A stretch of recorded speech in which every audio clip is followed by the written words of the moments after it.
What up, Buzz? You tapped in? Okay, Goose, you tapped in too? All right, Chicago, y'all tapped in? All right, boys, let's crack 'em. Feel like Mike in the fourth with the ball in my hands and I'm taking a shot. I'm the king in the madhouse on Madison, whether I make it or not. Now the crowd going crazy, they watching the play and I'm watching the clock. Got my shot in the air and the buzzer go off and I'm watching it drop. This team did things. MJ shot City 6 rings. D-Rose too big, too fast, too strong. History, and we good on that. Put Jilla on the track and we good on wax. 3, 2, 1. Everybody say Bulls on tap. Bulls on tap. Our city pretty and gritty. Benny the bull in the crowd getting hyper and litty. Me, I'm so drippy, it's slippery. Nothing offends me. Banners on banners, we winners. We got the stats in the news. Go and subscribe. Hang out with Buzzy and Goose. Tapping with us, we the truth. Jilla just murdered the booth.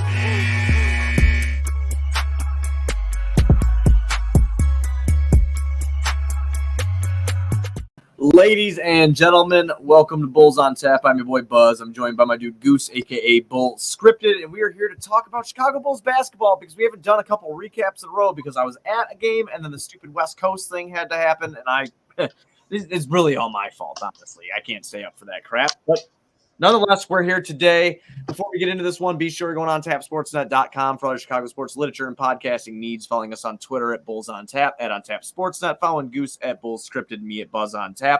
Anywhere you can listen to podcasts, you can listen to us, 5-star rating and review because that's cool and tough. Also, if you are watching on the Facebook or Twitter, please go over to the YouTube, subscribe to the YouTube channel, hop into the comment section. On Tap Sportsnet on YouTube, subscribe, hop into the comment section with us here live on YouTube. Also, if you are into sports gambling and you want to sign up at Bet Rivers, use promo code ONTAP and they will match up to $250 of your own money. They will match it. They will give you $250. If you put $250 in, you get a free $250. That's $500 if you're not good at math. It's a win-win to me. So go to Bet Rivers, use the promo code ONTAP, and they will match up to $250. Goose, I titled this one, Frustration Sets In. The reason I titled it that is because we lost to the fucking Kings last night. The Kings. Yeah, I said it right. You know, the 3-7 in their last 10. That team. We lost to them, and it was not good. Before I upset you like that, first of all, I should ask you how you're doing. How are you doing, bud? I mean, I'm doing all right. I was definitely feeling a lot better after the Cleveland game than I was the Kings game, which was weird because going into the Cavs game, I wasn't feeling very well because we got the news that Zach was not going to be playing. And then for the Kings game, you get the news that Zach is playing. So opposite feelings to start the game and opposite feelings to end the game for both there because going into the Cavs one, I was a little worried. Going into the Kings one, I felt pretty confident. So those outcomes there are one was pretty, uplifting. Caruso came back, kind of fueled the team. We had our first under 100 points for the opponent since Caruso got injured against the Bucks. And you thought that was kind of going to be the swing that we were going to see this defense come around a little bit. And we saw instantly how much impact he made. And then you just did not get that in the first half against Sacramento. Yeah, no, they laid an egg there. And that was all I really got to see was the first half before I totally went. I'm not going to lie to anybody. I totally fell asleep. I watched the rest. So your opinion of that game is way worse than mine because I at least got to see the comeback, almost feeling like we were going to steal it. I saw that today. I saw that today when I watched, it back on lunch. But, what's they just feeling knowing that they lose, like to watch it get to like that 1 point deficit and then Kobe misses that 3. It all sucked. That's why I tweeted out today, that Bulls game fucking sucked. Because it was just like you start off terrible, then they give you that glimmer of hope, and then it just gets taken away from you immediately. And again, it made it worse because it was against the Kings. And Goose, where we're at right now, we can't afford to be dropping games right now at all. You need to beat the teams that you should beat. And we lose to Sacramento with Utah, Phoenix, Toronto, and Milwaukee. Our next 4 games. Again, if you missed that, Utah, Phoenix, Toronto, Milwaukee, only one of them are a home game, and that's against Toronto. No, you did just preface the possibility of another 5-game losing streak there. That does not sound good, given where we are in the standings right now, how tight things are in the standings, and we really want that home court advantage. Like, we need it. As much talent as we have on our team, we do not have that one individual that is top 10 both ends, get her done, steal you some games on the road. We don't have that guy. Well, we got a fourth quarter king, and we've got Zach LaVine, but we do not have that dude. So we need every advantage we can have. And yeah, to lose to the Kings, despite the fact that they're not the Kings of old, they do have a pretty solid They roster. got some talent. Yeah, they for sure have some talent, but still they're not playing well. And that's when you need to take advantage of that. They can have all the talent in the world, but while they're meshing is a great time to take advantage of that as a playoff competitive team. As where you're destined to go is the playoffs this year. You've earned that right. You're on the way there. This is a team that you should have beat, and they didn't do it. You brought up Zach LaVine. He was visibly upset yesterday after that game. He had made some comments about how they need to punch these teams in the mouth. But Zach doesn't look like Zach, and these stat lines Zach's putting up are pretty goddamn impressive to me because he's hurt. Like, he is legitimately hurt, and he put up 27 last night.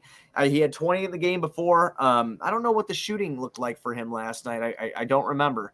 Did he shoot efficiently? Did he look all right in that game at least? I mean, you got traditional Zach for the most part in the second half. He was definitely a lot more aggressive, started getting to the line. But then when it came to those super clutch possessions, you did see the loose balls, the bad decisions, and unfortunately the things that haunt Zach when it matters. Yeah, I mean, just a bad shooting night. Not 8 for 18, but 2 for 7 from downtown. He did get to the free throw line 9 times, and he converted on all of them, just like DeMar did, 7 for 7 for him. But, I'm looking up and down, and really studying the box score. And I look, Vooch. No, Vooch killed it in the third, man. He looked good. Vooch cut that 20-point deficit. I think we were at 11 heading into the fourth there. And Vooch was the main catalyst in the third quarter there. It's just we needed more than we got out of a lot of our players there. Kobe continues to struggle shooting the rock. He's been in a slump that's probably lasted about 2-3 weeks now. I feel like he's been in this slump. And Billy just can't get the timing. It's like when you have Io on the floor, you need the shooting. Right. And when you have Kobe on the floor, you need the defense. And, some nights when Io's got the shooting going, you don't see much of Kobe because then you got somebody that's giving you both. But Alonzo Ball solved the issue if he's healthy. And I mean, honest to God, but that was just what my thought was. I almost forget that we have such a luxury in Alonzo Ball on this team because it's been so long since we've seen him. But no, you can't say it any better than you need shooting and you need defense. Here's Alonzo Ball. Yeah, I mean, that's exactly what we need, a 42% three-point shooter. Volume three-point shooter who can lock down the opposing teams. That's it. That's what they need. And, we talk about this health thing and we get Caruso back, as you talked about before. The place went nuts when he came out against Cleveland. I was at the game. Everybody went insane when Caruso checked back in. It was really awesome to see him, doing all the little things that Caruso does that people forget that he does, and he's out there doing them and helping us get to a win. And like you said, that was the first time we didn't have an opponent hit 100 points since he's been gone, since January. It's a baffling stat. It's a very upsetting stat is what it is. Yeah. So, and then we have the rumors of Patrick Williams being ready towards the end of March, maybe the mid-March, like we've been saying on the show since January. The 15th, where are we at? Yeah, right. We're the 15th. Like where are we at with him? So there was rumors about him being on this West Coast trip to the tail end of it. I saw those online, but then they said towards the end of March now. Lonzo just started doing the vertical drills and in lateral drills and shit like that, but he's not doing them at full speed yet. So we are getting healthy. The Bulls are getting healthy. I just fear with Zach's injury and then these guys coming back and trying to work themselves back in that we're not going to be as happy getting into the postseason as we once thought. I think we're going to get a bad matchup. I think we're starting to fall a little bit because like you said before, man, we could be staring another 5-game losing streak in the face. And they can't afford that. Where we're hovering right now is like the golden ticket. You get the Cavs or you get the Celtics. The only other golden ticket that's good is if Charlotte makes it out of the play-in, which probably doesn't happen. So getting the Cavs or the Celtics isn't a bad matchup. But if you put yourself in a position where you're matched up with one of those teams like Miami, the Sixers, the Nets in the bottom of the standings slowly coming up here. on a charge. You know, you don't want to see any of those teams. See, I wonder, Goose, because the Bulls are 2 games ahead of Cleveland currently, okay, right now, and that's for the 6th seed. The Bulls are sitting 4th. There's 3 teams with 41 wins in the Eastern Conference, that being the Chicago Bulls, the Boston Celtics, and the Philadelphia 76ers. Toronto, Goose, has 38 wins, okay, and they're sitting in the 7th seed, which is the play-in, and they're 7 games back, so the Bulls are 3 games ahead of them. I'm looking at this hard schedule because it doesn't get any easier. The Bulls have the hardest schedule. I believe that was confirmed. Like someone said, I think it was Will Gottlieb today shared a tweet. It's like they have like the hardest remaining schedule in the league. And we knew that coming in after the break, how hard the damn schedule is. But again, I've already read you off the first 4, but New Orleans, they're not really very good, but they've got some talent over there. CJ McCollum's, breathed some new life over there. But you have Cleveland. The Clippers might. We do have, indeed, according to Tankathon, strength of schedule, the hardest remaining schedule. Right. I mean, 8 games left. Yeah, man. It looks fucking gnarly. And at the end, you have Miami, Milwaukee, and twice, Utah. Yeah, no. I mean, your only easy games on the schedule are New Orleans, Knicks, Wizards, and Hornets. And the Hornets are still a fringe playoff team. The Knicks were a playoff team. That's pretty much the same team from last year. So, none of those games are easy. I mean, even the Wizards game, we just got beat by a team like the Kings. So how can you look at the Wizards and just be like, yeah, that's a win? That's what I'm saying. It's so fucking wild to me.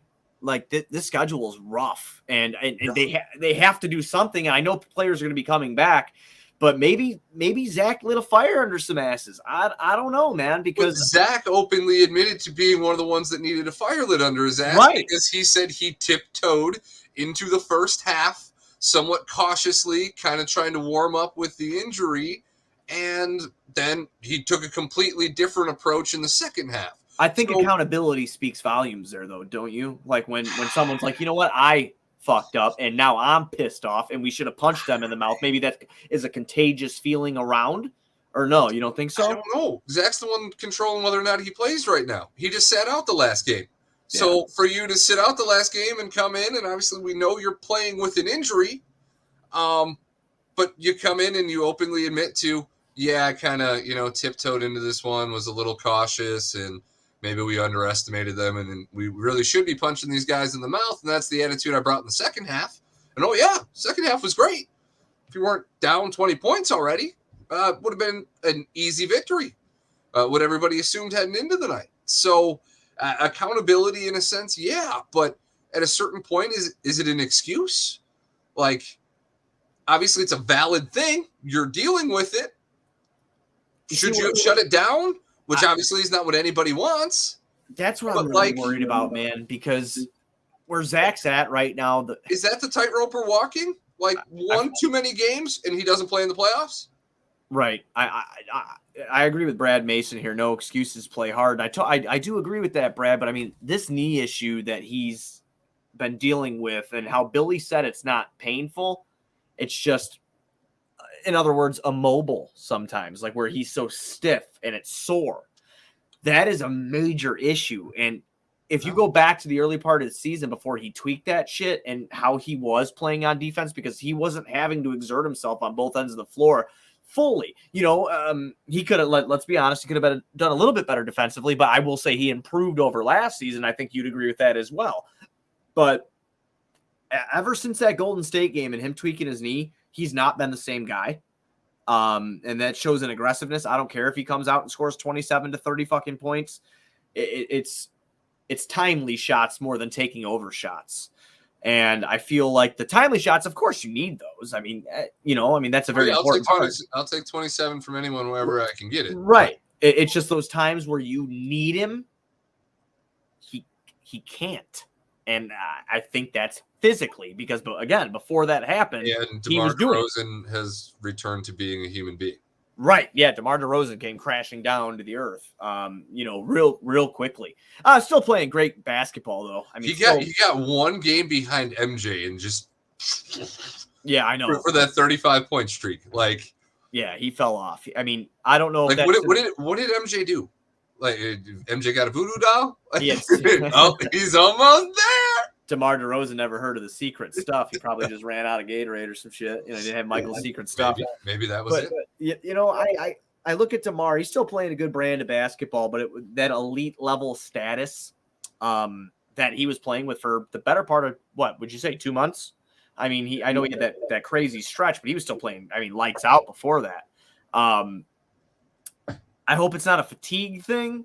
I just hope it's like a slump, but it could be, it very well could be a fatigue team. I didn't even think about fatigue until you just said that, and that's probably the obvious answer. That was the only thing I could really think of. As much as he's had to carry with the abundance of guys out, and then the spurts where Zach's been out, he really has had to carry and steal games on his own against these teams that we're supposed to beat. Like, when fully healthy, these are games that you expect to have in the bag, but they are games that DeMar ended up playing 40-plus minutes and had to drop damn near 40 points. Right. So, I mean, and that's a great point, dude, because he was doing that night in and night out.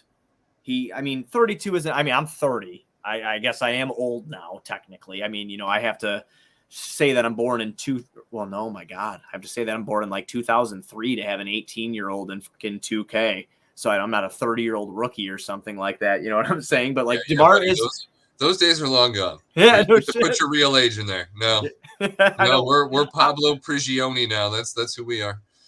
Oh my gosh, that sucks. That's brutal. I don't want to be Pablo Prigioni or Milo. What was that guy's name from the Clippers? Milo Tesavicus. What I'm talking about? Milo Teodosic. There you go, Milo Teodosic. Yeah, I don't want to be those guys. I want to be young again. But anyway, DeMar's 32. But yeah, he did a lot of carrying this year. He's been a very consistent player on the team too, not missing a lot of time. And when he did, it was the COVID shit, and especially with as much as he gets hit and goes down on jump shots. Like 10 jump shots a night. That guy's getting undercut, going down, whether he's selling the on a shoe. Right. I mean, I hope it's not a fatigue thing, but it definitely could be. I think it's definitely possible. Now, I'm going to kind of shift over here a little bit. It's still related, but to like what Bulls Twitter has been saying. I have some DMs here. I have some comments here. But one of the comments were, do you think that we should shut down Zach LaVine for the rest of the season until we hit the playoffs? Absolutely not. If Zach feels like he can play, he can play. Because if we don't have Zach in there and we've seen I don't want to say the downfall of DeMar DeRozan, but the coming back to earth, we'll say, of DeMar DeRozan, I don't think that's a good choice to make because the Bulls, they cannot get in this play-in if they want to get out of the first round. It can't happen because if they do end up getting out of the play-in and they fall to be an 8 seed or something like that, it's going to be or a 7 seed. It's going to be a real bad time because no, not 7. No 7s. We're done with the 7s. Yeah, we're done with the 7 shit. But I don't want Milwaukee. I don't want fucking Milwaukee right away. I mean, I know a lot of people aren't scared of Milwaukee, but when Zach's not 100% healthy, I'm not confident against any of these teams. So, but if Zach, and that's, I guess, my concern here is, does shutting Zach down guarantee he's better for the playoffs? Or does that make him stiffen up more? I don't think so because at this point we're kind of tiptoeing around the fact that he needs something done. I don't know what kind of surgery it is. He had it drained. They're saying it's structurally fine. What did they inject him with, Goose? What was that shit called? It's steroids. I forget exactly what it is, but I had them for my herniated discs in my neck. Yeah, I remember you said that, so that's why I couldn't remember what the hell it was called. But yeah, Joe Cowley had said on 670 when he was on there that it looks like he's going to be heading towards scope surgery to like really, get a camera, like see what the fuck is going on in there. And I mean, this is brutal. Like, I mean, it's nothing structurally wrong, but there could be early signs of tendonitis in his knee. I mean, he tore his ACL, same knee he tore his ACL in. I mean, it's an issue. So, well, no, and obviously you have to assume this isn't. Zach wants to avoid any speculation about his knee at all possible. Trying to get a bag. Yeah, he's trying to get a bag. He's trying to get a 5-year bag. He wants that extended year bag. So I don't really know. Just because how tough the schedule is, I mean, you'd have some people that might hop in here and say, well, what did the Bulls do against the Cavs? They're a playoff team. They beat the Cavs handily without Zach, and then they got their ass kicked with Zach at 70, 85%, whatever it may be, against the Kings. The Cavs are missing some talent too. Yes, yes. I'm glad you threw that in there. They were missing Levert, Allen, and Lowry for that game. Exactly. So definitely needs to be noted there. But do you feel like if you feel you get Zach at 100% for the playoffs by shutting him down now, I might do it. I might do it just because you look at the schedule and you go, I don't know if I'm winning these games anyway. But again, you prefaced it perfectly. If I know he's 100%. And we have no way of knowing that. No, we do not. I mean, that's only something that, but even Zach doesn't know. Because if he knew, he wouldn't be seeing all these specialists. Right. Like, he just feels something's off. And that's the last thing Chicago fans want to hear. I mean, God, well, I mean, for real, like, what if something's not off? It's like it becomes mental, and I don't think that's it with Zach. He does seem like a very driven guy. 60-degree weather, the cold's gone. Hopefully the stiffness is going to start fading. You ain't gonna walk outside in negative 20-degree temperatures. I get it. I don't know, man, because he went to this specialist that Clutch sent him to, his agency, Clutch Sports Group or whatever it is. They sent him to LA to their doctor to get him checked out because what Clutch is trying to do? They're trying to get him a bag, just like he's trying to get the bag. And this was the comment after Zach saw that doctor from Billy. I think right now the doctors feel totally fine with him resuming playing, Donovan said. I think Zach felt very, very good about the meeting. Felt like it went really well based on some of the interventions, some of the things they did during his visit with the doctor. So mentally, at least, from what Zach told Billy, after having it drained and having these injections, Zach was feeling good. He played in the All-Star game. He went right to the three-point contest. That was less than 5 days after having it drained. Right. So Zach left there feeling really confident, and now, once again, he's not feeling so confident. And outside of this scope, what is going to give him that confidence? And he has to wait till the offseason. That's fucking brutal. I feel terrible for him. I mean, he had he was staring at a Supermax in the face. I mean, we do realize that. Like, Zach LaVine has, if you make an All-NBA team, you qualify for that fucking thing. And in the beginning of this season, he was staring at that. Like, he had the numbers first with the numbers that him and DeMar were putting up. They weren't even having like spectacular, miraculous nights. It was just consistent, right? Hovering around that 30-point mark every damn night. Game, dude. It was every game, 20 points apiece, winning. And we were winning. It's wild. It's fucking wild. It is crazy to think that whatever he's going through has cost him 40, 50, 60. Yeah, $48 million. $48 million it's going to cost him. We have another comment from Brad. If you have a bum knee, you're still not going to be, or I'm sorry, you're still not going to stay healthy during grind of playoffs. I read it how you wrote it, Brad. Sorry. But yes, I totally understand what you're saying. And then you put opinions on Donovan in all of this. I think Billy Donovan's done a good job. I think that a lot of misplaced anger has been placed on Billy Donovan, and I would like just to stand and defend him real quick. Like, I'm not going to sit here and defend him to the death or anything. I think that he's made some mistakes, but we're all human. We're all going to make mistakes. But at the beginning of the season, he lost. Every one of his players went out in NBA health and safety protocol rules. Every one of them. Every single Chicago Bull got COVID. I'm trying to. What is Billy being criticized for? Rotations. Rotations. Like, I mean, he got fucking killed for the Tristan Thompson Vooch thing. There was a lot of people that called for that too.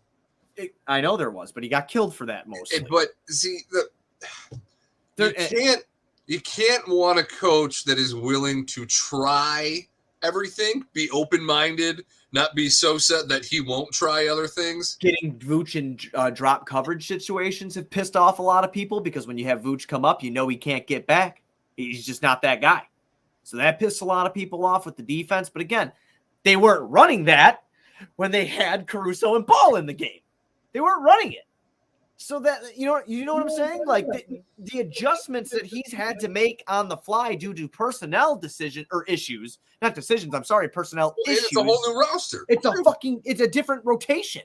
If everybody's healthy, Javonte Green's not in it. I love our Javonte Green Power Hour. We started that shit, the Javonte Green Power Hour here on Bulls on Tap. I love Javonte Green, okay? I love Ayo Dosunmu, but at the beginning of the season, you and I thought maybe fucking some G League reps for him, maybe get in here and there. He got forced to play. Kobe White didn't start the season with the team. Derrick Jones Jr. got hurt immediately. There's just so many different things that got thrown at Billy Donovan in this season, and yet the Bulls are still sitting at 41-27 and fourth in the Eastern Conference after holding first for the majority of the year. I just hit a shitty realization. What's that? What happened? We're 14 games above 500, and there's 14 games left. 7-7. It's everywhere. Fred. I'm serious. I think Fred's a wizard. You think Fred's a wizard? He might be. He might be. Think about it. 14. Oh, wait. I just realized I have horns. You do have horns right now. That's trippy as shit, dude. All right. If you don't know what we're talking about, Goose has a background today. He changed his background up. It's not his beautiful home as we always see. It is a Chicago Bulls background, and he just has horns right now. Pretty fucking fantastic. But yeah, that was the scrutiny about Billy. And I feel like it's unjust a little bit, personally. That's my thoughts. If yours are different, that's fine, but those are mine. Unfortunately, for those of our listeners that wanted to listen to us go at each other here, I do have to agree. I mean, you have an entirely new team. You have less than 5 returning players. You've had the abundance of injuries to your number 4 pick, who you thought was going to be your staple at the 4. You've had all the growing pains of chemistry and making all these star personalities fit together, work together, while still making sure somebody like Lonzo's getting enough touches, Caruso's getting enough touches. Kobe White doesn't feel like he's getting shipped off to a new team because he's not getting enough touches. Balancing all these things that Billy has had to do rotationally, night to night, every night, on top of game planning for these teams. No, I can't really criticize Billy for any of that. If we have another season next year where we're relatively healthy and we're having Tom Thibodeau problems, where we're a one-hit wonder, then yeah, I mean, then we can start to criticize Billy all we want. But given what he has gotten with no rapport with this current team, I don't know how you do anything but throw roses at this guy's feet for where we're at right now. I agree with you. He came in with little to no size this year. He came in again dealing with injuries, and he came in again with the COVID protocols in the beginning of the season that derailed a lot of teams. Let's be fair. It derailed a lot of teams. It hurt a lot of teams, especially like a team like Atlanta. It hurt them real bad. They still suck anyway. But, it is what it is. I hate you, Trae Young. But, it's just I feel like a lot of the hate towards Billy is unjust. And I'm glad he's our head coach. I think he's done a pretty good job, and I'll hold him accountable if I think he does something wrong. But when schemes and stuff have to change due to personnel on the court, that has to happen. There's nothing else you can do about it. We haven't seen Matt Thomas or Tony Bradley for a long time. And I consider that a win, my friend. Yes. Even though I wanted Tony Bradley to do well. No, so did I. Just like really, like the guy seems like a real cool dude. And he had some pretty good moments within Philly and OKC, like where he played decent ball. I mean, he had a couple games with us where he wasn't terrible. It's just he's an old school big man in a game that he doesn't know what the word consistency is. Right. It just doesn't work for him. No, he's very much a when I want to kind of big man. Right. So, I mean, it's just kind of a weird thing. He came in, cheap deal. It just hasn't really worked out, and it is what it is. Guaranteed money for next year, too. So it's right. kind of interesting to see what they do there. Yeah, I'm sure they could probably move it. I mean, it's the NBA. It's nothing. It's nothing. It's nothing. So, I mean, they can do whatever they want with it. Under $2 million. I think he makes like 1.5 million or something. So, quick reactions before we head off on out here. I want to know, in your opinion, what game do you think is the most winnable out of these next 4? And again, I'll go over the list for the people that just joined us here on YouTube. Thank you guys for coming in. We have Utah, Phoenix, Toronto, and Milwaukee. Who do you feel most confident about? Would you say Toronto because we're at home and the other 3 are away?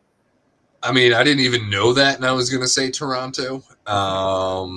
They've been playing real well lately. They've been playing real. No, I mean, there's nobody. There's as we covered, even the 14 games, not even just these 4.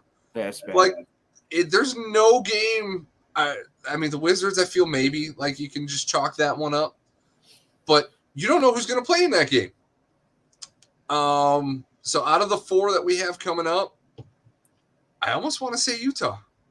They got Utah the first time at home. I think so. They did. So I mean, nothing's impossible.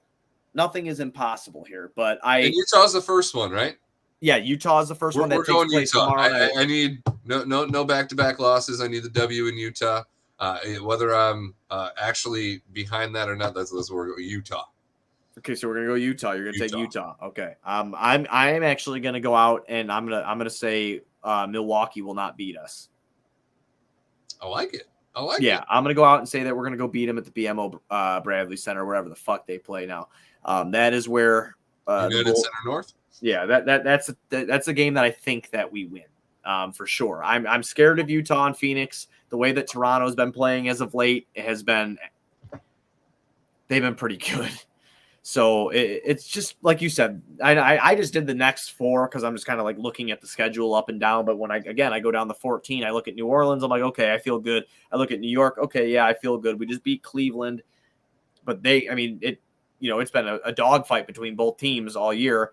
Do you think there was anything behind Lowry not playing in Chicago? He was warming up.